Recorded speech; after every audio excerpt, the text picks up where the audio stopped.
বাংলাদেশের July August গণঅভ্যুত্থান নিয়ে দেশি বিদেশি অব্যাহত প্রোপাগান্ডার মধ্যে একটা বড় সংযোজন হচ্ছে, তারা দাবি করছে এটা ছিল আসলে একটি মিলিটারি কু, কিন্তু বাইরে দিয়ে একটা গণঅভ্যুত্থানের প্রলেপ দেওয়া হয়েছে।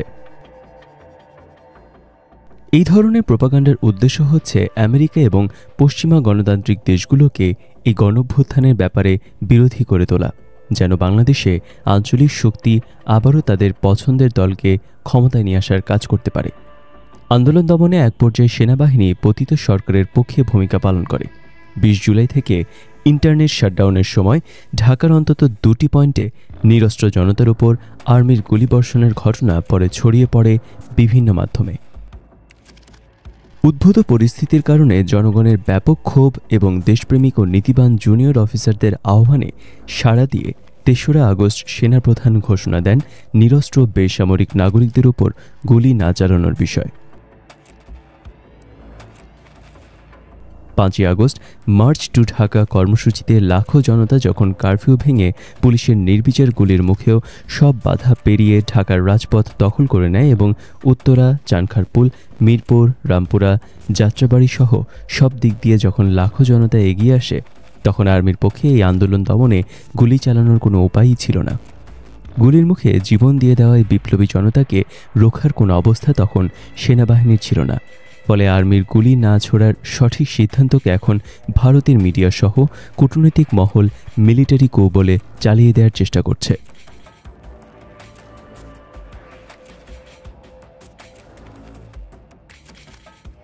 এরা কি চেয়েছিল এদেশের আর্মিও আন্দোলনরত লাখো লাখো জনগণের উপর মুহুর্মুহু গুলি করুক, হাজার হাজার লাশ ফেলুক?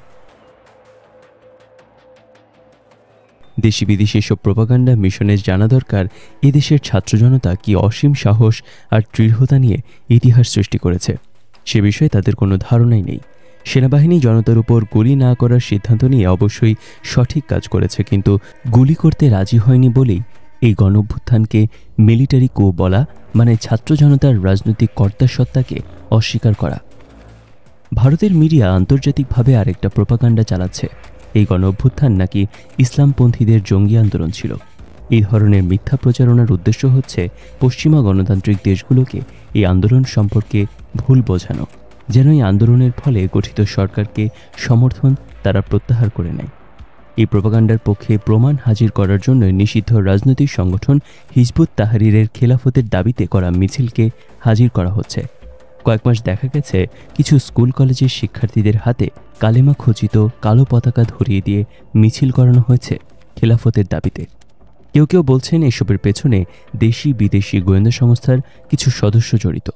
এই আন্দোলনের অন্যতম ছাত্রনেতা মাহফুজ আলমকে ভারতীয় আনন্দবাজার পত্রিকা হিজবুত তাহরিরের একজন নেতা বলে অপপ্রচার চালায়।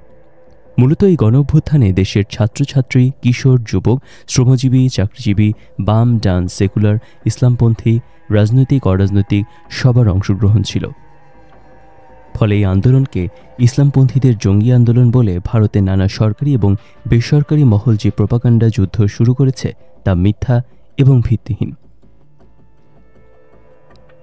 এই গণঅভ্যুত্থান আদর্শিক দিক দিয়ে ১৭৮৯ সালের ফরাসি বিপ্লবের মতো জনগণের গণতান্ত্রিক অভিপ্রায় প্রতিষ্ঠার জন্য কাজ করেছে এবং আমেরিকার ১৭৭৬ সালের বুর্জোয়ার লিবারেল ডেমোক্রেটিক রেভলিউশনের সঙ্গেই এর মিল বেশি। তবে পদ্ধতিগত দিক বিবেচনায় নিলে ফরাসি এবং রাশিয়ান বিপ্লবের যে পরিমাণ হত্যা ও ধ্বংস হয়েছে, বাংলাদেশের গণঅভ্যুত্থানে ছাত্র জনতা সেই পথে হাঁটেনি। খালি হাতে আর অনেক ক্ষেত্রে শুধু লাঠি আর জাতীয় পতাকা হাতে নিয়ে তারা রুখে দিয়েছে রাষ্ট্রীয় সব বাহিনীর নির্বিচার গুলি এবং হত্যাযজ্ঞকে। এদিক দিয়ে গণঅভ্যুত্থানের মিল পাওয়া যায় ১৯৭৯-এর ইরান বিপ্লবের সঙ্গে। তবে আদর্শিকভাবে ইরান বিপ্লবে যেখানে ধর্মীয় ভাবাদর্শ কেন্দ্রিক নিয়ন্ত্রিত গণতন্ত্র প্রতিষ্ঠার অভিপ্রায় ছিল, সেখানে বাংলাদেশের এই গণঅভ্যুত্থানের ভাবাদর্শ হচ্ছে বুর্জোয়া লিবারেল ডেমোক্রেটিক বাংলাদেশ প্রতিষ্ঠা। ফলে এই আন্দোলনকে ইসলামী মিলিটেন্সি বলে যে ট্যাগ সন্ত্রাস করছে কেউ কেউ, সেটা নিন্দনীয়। সম্প্রতি আমেরিকা সফরে প্রধান উপদেষ্টা ডক্টর ইউনূস এক অনুষ্ঠানে বলেন, এই আন্দোলন ছিল নিখুঁতভাবে পরিকল্পিত ডিজাইনের এই কথাকে লোফে নিয়ে পতিত রেজিমের কথিত বুদ্ধিজীবীরা এবং ভারতীয় মিডিয়ার একাংশ এই আন্দোলনকে হাসিনা সরকারের পতনের জন্য আমেরিকার পরিকল্পিত ষড়যন্ত্র বলে প্রচার চালাচ্ছে। এই ধরনের প্রোপাগান্ডার উদ্দেশ্য হচ্ছে আন্দোলনে গণমানুষের স্বতঃস্ফূর্ত অংশগ্রহণকে এবং এদেশের গণমানুষের সক্রিয় কর্তাসত্তাকে স্বীকৃতি না দিয়ে আন্দোলনকে শুধু পরাশক্তির রেজিম চেঞ্জ আকারে তুলে ধরা। গণঅভ্যুত্থানের পর বাংলাদেশের জনগণের গণক্ষমতার ভিত্তিতে একটি স্বাধীন সক্রিয় রাজনৈতিক কমিউনিটি আকারে পুনর্গঠনের যে কোনো সম্ভাবনাকে নস্যাৎ করে দেওয়া সম্ভব হবে। গত 15 বছরে ফ্যাসিবাদী দুঃশাসনের ফলে যে রাজনৈতিক এবং সামাজিক ক্ষোভের সৃষ্টি হয়েছে, তার ফলেই কোটা আন্দোলনের মতো একটা আন্দোলনে নির্বিচারে গুলির ফলে সেই ক্ষোভ যে গণবিস্ফোরণে রূপ নিয়েছে, তাকে ধামাচাপা দেওয়ার জন্যই রেজিম চেঞ্জ কিংবা কালার রেভলিউশন তত্ত্ব হাজির করা হয়েছে। হাসিনার স্বৈরতান্ত্রিক শাসনের পতনের যে এদেশের জনতার আকাঙ্ক্ষা ছিল এবং ন্যায্য ছিল, এই বয়ানকে এদেশের জনমানুষ এবং দেশি বিদেশি নানা মহল থেকে সরিয়ে দেওয়ার জন্য এসব কাউন্টার বয়ান হাজির করা হচ্ছে। তারা চেষ্টা করছে শেখ হাসিনাকে সাম্রাজ্যবাদ বিরোধী এবং আমেরিকা বিরোধী হিসেবে হাজির করার, অথচ আওয়ামী লীগের ইতিহাস আঞ্চলিক এবং বৈশ্বিক পরাশক্তির প্রতি নতজানুর ইতিহাস। গত 15 বছর আওয়ামী লীগ জাতীয় স্বার্থ পরিপন্থী নানা চুক্তি করে ভারতকে অর্থনৈতিক রাজনৈতিক আগ্রাসনের সুযোগ করে দিল। সেই নয়া ঔপনিবেশিক শাসন বিষয়ে তারা সম্পূর্ণ নীরব। শুধু ভারত নয়, গত 15 বছর রাশিয়া এবং চীনের প্রতি বিভিন্ন ক্ষেত্রে ফ্যাসিস্ট শেখ হাসিনা সরকার বশ্যতা নীতি অবলম্বন করেছে এবং অর্থনৈতিক আধিপত্যের সুযোগ করে দিয়েছে। রূপপুর পারমাণবিক বিদ্যুৎ প্রকল্পে পুকুর চুরি তার প্রমাণ।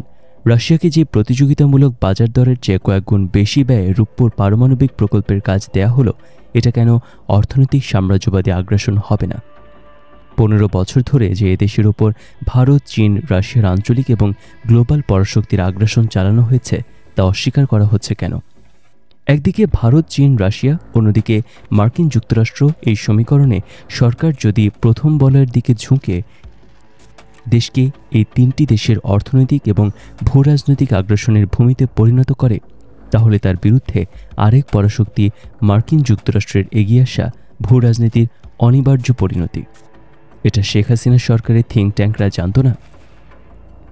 15 বছরে 3টি ভুয়া নির্বাচন করে জনগণকে রাজনৈতিক ক্ষমতার সমীকরণ থেকে আউট করে দিয়ে ক্ষমতায় টিকে থাকার জন্য হাসিনা সরকারই ভারত, চীন, রাশিয়ার সমর্থন পাওয়ার জন্য নানা চুক্তি সম্পাদন করে দেশের স্বাধীনতা, সার্বভৌমত্ব লঙ্ঘন করে এদেশকে ভারতের নয়া কলোনিতে পরিণত করেছে।